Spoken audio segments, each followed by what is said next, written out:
Assalamualaikum warahmatullahi wabarakatuh. Perkenalkan, nama saya Sari Novianti. Saya adalah guru ekonomi yang bertugas di SMA Negeri 2 Kundur. Kali ini kita akan membahas tentang materi kegiatan ekonomi. Dan seperti video yang ada di samping, bisa kita lihat bahwa masyarakat sedang melakukan kegiatan ekonomi. Nah, apa saja yang termasuk dalam kegiatan ekonomi? Salah satu dari kegiatan ekonomi adalah kegiatan produksi. Nah, apa yang dimaksud dengan kegiatan produksi? Kegiatan produksi adalah kegiatan yang bertujuan menghasilkan atau menambah nilai guna suatu barang ataupun jasa. Adapun tujuan kegiatan produksi adalah memenuhi kebutuhan manusia untuk mencapai kemakmuran. Faktor-faktor kegiatan produksi yang pertama ada alam. Alam dalam kegiatan produksi itu sangat diperlukan ya untuk melangsungkan kegiatan produksi. Lalu yang kedua ada modal. Modal ini adalah yang dimiliki oleh seorang pengusaha untuk menjalankan kegiatan produksi. Dan yang ketiga ada tenaga kerja. Tenaga kerja itu diambil dari rumah tangga konsumen yang nantinya akan diberikan upah untuk melakukan kegiatan ekonomi selanjutnya. Dan yang keempat ada keahlian. Nah, setiap orang yang melakukan usaha pasti harus memiliki keahlian untuk melakukan menghasilkan produksi. Perhatikan video di samping, ini merupakan salah satu kegiatan produksi dari bercocok tanam padi. Nah, ini merupakan kegiatan produksi untuk menghasilkan beras. Perhatikan video di samping, ini merupakan salah satu kegiatan produksi dari bercocok. Dalam kegiatan produksi, kita akan mengenal dengan adanya konsep biaya produksi. Nah, konsep biaya produksi ini merupakan cara menghitung biaya keseluruhan dari modal produksi yang kita keluarkan dengan rumus TC sama dengan FC ditambah VC, yang mana TC ini adalah total cost, FC ini adalah fixed cost ataupun biaya tetap, VC itu adalah variable cost ataupun biaya variabel. Nah, setelah menghitung dari biaya keseluruhan, kita akan menghitung biaya rata-rata, yang mana kita akan menghitung berapa sih modal dalam satu unit dari hasil produksi. Itu dengan rumus ATC sama dengan TC dibagi Q. ATC ini merupakan adalah biaya rata-rata. TC adalah total cost ataupun biaya tetap, dan Q itu adalah quantity ataupun kuantitas jumlah barang dari produksi. Nah, setelah kita melakukan penjualan kepada hasil produksi kita akan mengenal dengan adanya konsep penerimaan.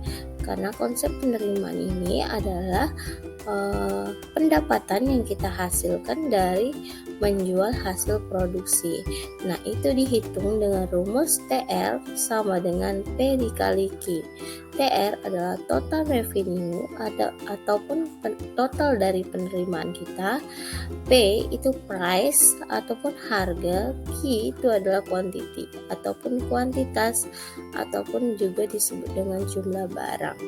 Nah, setelah kita mendapatkan hasil pendapatan, kita juga harus mengetahui apakah produksi kita mengalami keuntungan ataupun kerugian. Ini dihitung dengan rumus L ataupun R sama dengan TC dikurang TR. L atau R itu adalah laba ataupun rugi. TC itu adalah total cost ataupun biaya tetap dikurang dari TR. TR ini adalah total revenue. Setelah kita melakukan kegiatan produksi, kita akan memasuki kegiatan distribusi. Nah, apa itu kegiatan distribusi? Kegiatan distribusi adalah kegiatan yang dilakukan oleh orang atau lembaga untuk menyampaikan barang ataupun jasa dari produsen ke tangan konsumen. Adapun faktor-faktor yang mempengaruhi distribusi, yang pertama adalah produk, yang kedua pasar, yang ketiga produsen, dan yang keempat adalah perantara. Adapun jenis dari distribusi ada dua. Yang pertama, distribusi secara tidak langsung. Nah, distribusi tidak langsung ini menggunakan beberapa mata rantai. Contohnya, beras diproduksi oleh petani. Dari petani dijual ke gudang beras. Dari gudang beras menjual kepada toko beras. Toko beras menjual kepada konsumen. Nah, ini merupakan salah satu contoh distribusi tidak langsung. Dan yang kedua, distribusi langsung. Contohnya adalah penjual gorengan. Nah, penjual gorengan memproduksi barangnya sendiri, ya ini berupa gorengan, lalu langsung dijual ke konsumen. Nah, ini merupakan contoh distribusi langsung. Kegiatan konsumsi. Kegiatan konsumsi merupakan kegiatan menghabiskan nilai guna suatu barang ataupun jasa. Adapun teori perilaku konsumen, yang pertama ada hukum Gosen 1. Hukum Gosen 1 ini menyatakan bahwa pemenuhan kebutuhan atas suatu jenis barang secara terus-menerus akan menurunkan tingkat kepuasannya.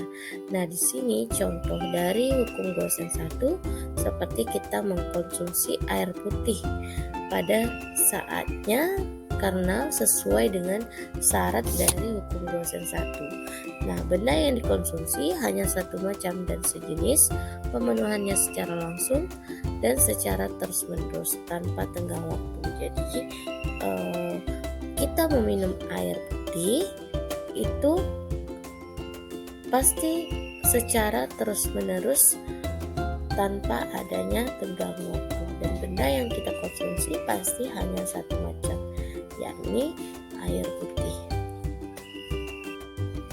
Dan yang kedua, ada hukum Gosen 2 yang menyebutkan bahwa manusia akan berusaha untuk memenuhi berbagai macam kebutuhannya sampai pada tingkat intensitas yang sama.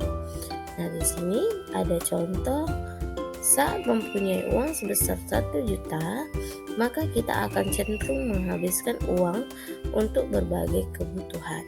Nah, contohnya seperti di gambar di samping.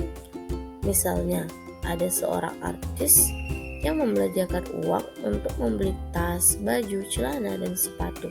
Nah, itu mereka habiskan sesuai dengan uang yang mereka miliki. Nah, itu merupakan salah satu contoh hukum Gosen 2 karena manusia akan berusaha memenuhi kebutuhannya sampai pada tingkat kepuasan.